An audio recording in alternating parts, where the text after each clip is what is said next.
नमस्कार, आप देख रहे हैं P7 न्यूज। मैं हूं अंजलि। वो मेरी तरफ मुड़ के कभी देखता ही नहीं, मेरा हाकिम मेरी हालत से बेखबर है। जी हां, शायद यही जज्बात है नगरनार के बाशिंदों के। तो नींद है न चला, सपनों से भरे नैना, तो नींद है न चला। छत्तीसगढ़ के नगरनार के किसान सरकार के एक धोखे के शिकार हो गए हैं। वो अब इस बात का किसी तरह से सूझ नहीं पा रहा कि अब वो क्या करे।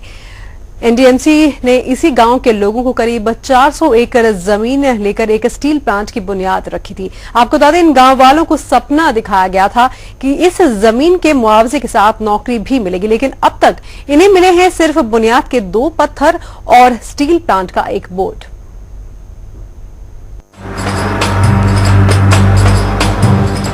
ये है नगरनार छत्तीसगढ़ का एक गांव। जी हां, भारत के दूसरे गांवों की तरह ही मूलभूत सुविधाओं की कमी से जूझ रहा है ये गांव। लेकिन हम आपको ये बता दें कि इस गांव की कहानी दूसरे गांवों से अलग है। अलग इसलिए है कि पिछले कुछ सालों से इस इलाके के लोगों को एक बड़ा सपना दिखाया जा रहा है, और ये सपना है स्टील प्लांट का। सन 2001 में एनएमडीसी ने स्टील प्लांट लगाने के लिए 4 गांव नगरनार, अमागुड़ा, कस्तूरी और मगनपुर के किसानों को बेहद कम मुआवजा देकर 403 हेक्टेयर जमीन अधिग्रहित की थी।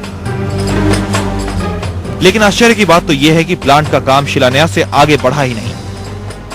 लाल कृष्ण आडवाणी और माननीय अजीत जोगी जी जो उस समय मुख्यमंत्री थे, इन दोनों ने यहाँ पर एक स्टील प्लांट की स्थापना के लिए शिलान्यास किया था, और किसी विदेशी तकनीक के माध्यम से स्टील प्लांट लगाने की योजना पर वो शिलान्यास हुआ था। लेकिन पता नहीं किन कारणों से उस शिलान्यास का कोई हल नहीं निकला और कारखाना नहीं लगा। काम के नाम पर सिर्फ प्लांट की 4 दीवारी ही बन पाई है। वैसे हम आपको बता दें कि किसानों को मिले मुआवजे की रकम भी अब खत्म हो चुकी है। केवल यही नहीं, रोजगार के अभाव में यहाँ के लोगों की मुश्किलें बहुत बढ़ गई हैं। किसानों से वायदा किया गया था कि हर परिवार के एक सदस्य को नौकरी दी जाएगी, लेकिन ये वादा भी पूरा नहीं किया गया। अब प्रशासन यहाँ लगभग 400 एकड़ जमीन और अधिग्रहित करना चाहता है, जो गांव वाले देना नहीं चाहते। मैंने शासन से जो खरीदी बिक्री का रेट है नेशनल हाईवे और गांव के अंदर का, ये प्रति एकड़ 5 लाख से ऊपर है, और मात्र 12,000-13,000 रुपया प्रति एकड़ में मुआवजा दिया गया। किसान उसको 6 महीना साल भर में खत्म कर दिए, और आज उनकी हालत इतनी दयनीय है कि भूखे मरने की नौबत आ गई है। ना उनके पास कोई रोजगार है, ना कोई नौकरी है, और सही ढंग से उनको मुआवजा दिया नहीं गया है। गांव वालों को सरकार से कोई उम्मीद नहीं है। ऐसी स्थिति में अपने आप को ठगा सा महसूस करने वाले गांव के लोग अब आंदोलन का रास्ता अख्तियार करने का मन बना रहे हैं। लेकिन सरकार को इन सब से कुछ भी सरोकार नहीं है।